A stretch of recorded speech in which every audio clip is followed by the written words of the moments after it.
Menu ప్రకారమే విద్యార్థులకు నాణ్యమైన పోషకాహారం అందించాలని జిల్లా కలెక్టర్ బి చంద్రశేఖర్ సిబ్బందిని ఆదేశించారు. బుధవారం నల్గొండ పట్టణంలోని ఎస్ఎల్బిసి మైనార్టీ వెల్ఫేర్ పాఠశాలను ఆకస్మికంగా తనిఖీ చేశారు. ఈ సందర్భంగా కలెక్టర్ హాస్టల్లోని గదులను, వంటగది పరిశీలించి విద్యార్థులకు అందిస్తున్న ఆహారం నాణ్యతను పరిశీలించారు. బుధవారం నల్గొండ పట్టణంలోని ఎస్ఎల్బిసి మైనారిటీ వెల్ఫేర్ పాఠశాలను జిల్లా కలెక్టర్ బి చంద్రశేఖర్ ఆకస్మికంగా తనిఖీ చేశారు. ఈ సందర్భంగా కలెక్టర్ హాస్టల్లోని గదులను, వంటగదిని పరిశీలించి విద్యార్థులకు అందిస్తున్న ఆహారం నాణ్యతను పరిశీలించారు.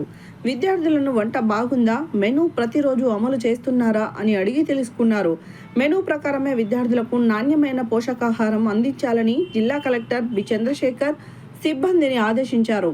పాఠశాల సమీపంలో పాన్, గుట్కా షాపులు కనిపించడంతో పాఠశాలలకు 100 మీటర్ల దూరంలో పాన్, గుట్కా షాపులు లేకుండా చూడాలని డీఎస్పీకి సూచించారు.